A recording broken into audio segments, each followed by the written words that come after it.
এই একটা জায়গায় পুরা সৃষ্টির রহস্য লুকায় আছে। আর সামান্য পরিমাণে একটু খোলাসা করি। হ্যাঁ, প্রথমেই বলতেছে এমন মানব জনম আর কি হবে, মন যা করার তরায় করো এইভাবে। ওরে অনন্ত রূপ সৃষ্টি করলেন সাই, শুনি মানবের উত্তম কিছুই নাই।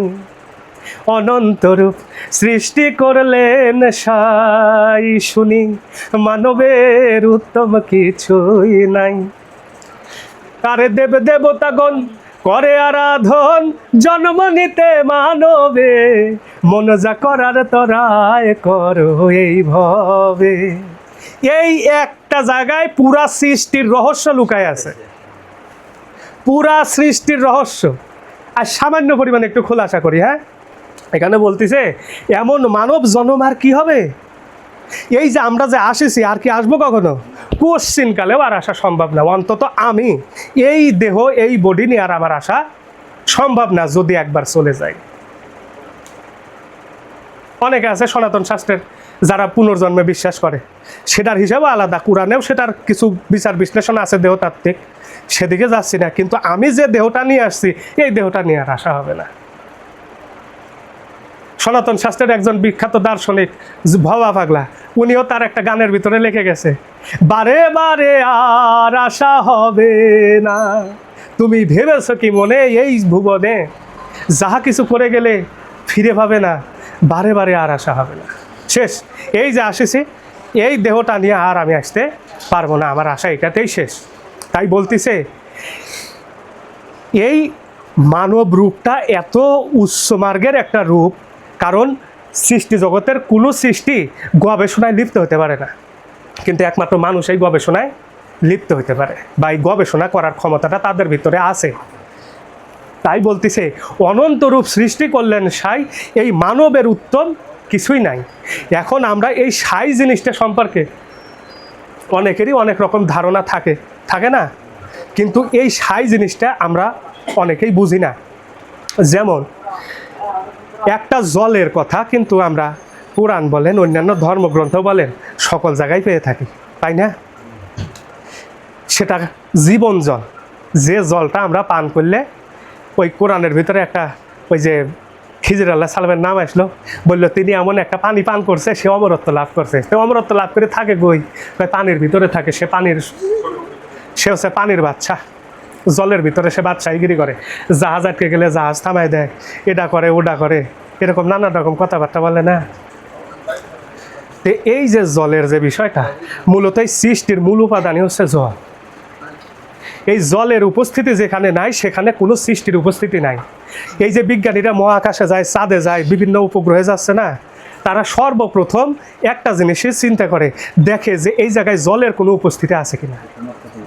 যদি জলের উপস্থিতি থাকে সেই জায়গায় প্রাণের উপস্থিতি পাওয়া যায়। ডাব গাছ বলেন, ফল ফুল বলেন, আবার মাতৃগর্ভ বলেন, যেখানেই যাবেন জল ছাড়া, মাতৃগর্ভের ভিতরেও জল থাকে না, এই জল ছাড়া আমরা কিছু সৃষ্টি করতে পারবো? আমি আপনিও তো সেই জল দ্বারাই সৃষ্টি। তাই বলতেছে অনন্ত রূপ সৃষ্টি করলেন সাই, এই সাই হলো সেই জল। এই মানবের উত্তম কিছুই নাই। একটা ডাবের ভিতরে যে জলটা থাকে, সর্বপ্রথম পানিটা থাকে না, এই পানিটা যখন কমে যায় তখন না শ্বাসে রূপান্তরিত হয়, আর একটু কমে যাবে তখন কি নারকেল, আর আরও যখন নাই হয়ে যাবে তখন কি একটা ফুল, সেই ফুল থেকেই আর একটা গাছ। এখন সিরিঞ্জ দিয়ে যদি ওই জলটা আপনি বের করে নিয়ে আসেন, ওখানে আর নারকেল গাছ ফুল কিছু পাবেন? হ্যাঁ। আবার ডিম যে আমরা খাই, ডিমের ভিতরে শক্ত অংশ উপরে, তার ভিতরে সাদা অংশ, এই সাদা অংশটা যদি আপনি বের করে নেন, ওই ভিতরে যে হলুদ অংশের কুসুম থাকে, এই কুসুমটা আপনি নিয়ে আসতে পারবেন? ওখান থেকে বাচ্চা ফুটবে? হ্যাঁ। মূলত এই সাদা যে জলটা, এই জলটা দ্বারাই সেই কুসুমটা তৈরি, সাদা জলটা দ্বারাই ওই নারকেল গাছ আর একটা হয়ে গেল ডাব গাছ থেকে, ওই সাদাটা ওই সাদা পানিটা থেকেই। কিন্তু আবার আমরা মাতৃগর্ভের ভিতরে যে একটা আবরণের ভিতরে ছিলাম, জরায়ুর ভিতরে, সেখানেও কিন্তু এই জলটাই আমাদের মূল উপাদানটা ছিল।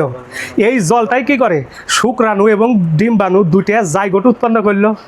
উৎপন্ন করার পরে এই জাইগোটটাকে ভ্রূণে রূপান্তরিত করে যখন এই জরায়ুতে নিয়ে আসে ফ্যালোপিয়ান টিউবের মাধ্যমে নিয়ে এসে সেই জায়গায় এই জলটা মূলত আসে কোন থেকে আপনাদের জানা আছে, কারোর ধারণা আছে? এইটা কিন্তু সেই মস্তিষ্কের জল। এই পানি থেকে, মস্তিষ্ক থেকে সিএনএস নার্ভাস সিস্টেম দ্বারা এই জলটা আমাদের মাতৃগর্ভের ভিতরে, মায়ের শরীরের ভিতরে আসে। আসার ফলে ধীরে ধীরে জল প্রথমে বেশি থাকে, ধীরে ধীরে জল কিন্তু কমে যায়। কমে গেলে বাচ্চা বড় হয়ে যায়। ওই জলটা শোষণ করেই বাচ্চা সেখানে জীবিত থাকে, টিকে থাকে, প্রাণ লাভ করে। সেখান থেকে ওই বাচ্চাটা পরিপূর্ণরূপে যখন ওই জলটার পরিমাণ একেবারে তার থাকার অবস্থায় আর থাকে না, তখনই ব্যথা উঠে ডেলিভারি হয়ে এই ধরাধামে বাচ্চাটা চলে আসলো। তো এই হলো সেই জলটা, যে জলের জন্য পুরা জগৎ মাতোয়ারা। এবং এই যে একটা ফুল থেকে যখন একটা ফল রূপান্তরিত হচ্ছে, কিভাবে রূপান্তরিত হয়? একটা ফুলের থেকে পরাগরেণু আর একটা ফুলে যাচ্ছে, মৌমাছি, কীটপতঙ্গ, ভ্রমর, পিঁপড়া, বিভিন্ন রকম কীটপতঙ্গের মাধ্যমে। একটা ফুলের ভিতরের যে মধুটা, পরাগরেণুটা আর এক ফুলে যখনই যাচ্ছে তখনই নিষিক্ত ডিম্বকরণের মাধ্যমে ফুলটা তখন পরিপূর্ণরূপে ফলে রূপান্তরিত হয়। এই যে ধরাধামে আমরা মাতৃগর্ভে যে জরায়ুর ভিতর থেকে আসি, জরায়ুটা থেকে আমাদের এই উৎপত্তি। আর এই ফুলটা হচ্ছে একটা পরিপূর্ণ বৃক্ষের জরায়ু। এই বৃক্ষের জরায়ুটাই একসময় ফলে রূপান্তরিত হয়ে যায়। এই জন্য দেখবেন সাধু পাড়ায়, সাধু তত্ত্বের মানুষ যারা আছে বেশিরভাগ শাকসবজি খায়। কী জন্যে? ওই যে ওরা এই জিনিসটা জানে যে ফুলটার থেকেই পরিপূর্ণ একটা ফল হয়। ফুলটা হচ্ছে জরায়ু মুখ। মাতৃগর্ভের যে ফুলটা থাকে, জরায়ুকে ফুল ধরা হয়। এই হলো সেই জরায়ু মুখের যে ফুলটা, এই ফুলটা ফলে পরিণত হয়ে গেল। আর এই যত কার্যক্রম, কার্যপ্রণালী পরিচালিত করতেছে কে? ওই জলটা। এই জলের অস্তিত্ব যদি না থাকে আর কিছু থাকবে? এই জন্যে বলতেছে এই অনন্ত রূপ সৃষ্টি করলেন সাই। এখন অনন্ত রূপ কি? মানুষের এক এক রকম, এক এক মানুষের এক এক রূপ, তাই না? এক একটা গাছের এক এক রূপ, এক একটা পাখির এক এক রূপ, এক একটা পশু পাখির এক এক রকম রূপ। তাই বলতেছে অনন্ত রূপ সৃষ্টি করলেন সাই, এই মানবের উত্তম কিছু নাই। তাই দেব দেবতাগণ করে আরাধন, জন্মিতেই এই মানবে, মন যা করার তোরাই করো এইভাবে। জয় গুরু আলেক সাহেব। ভালো থাকবেন, কথায় মনে কষ্ট নেবেন না, ভুল ত্রুটি বেদবি ক্ষমা করবে। আলহামদুলিল্লাহ।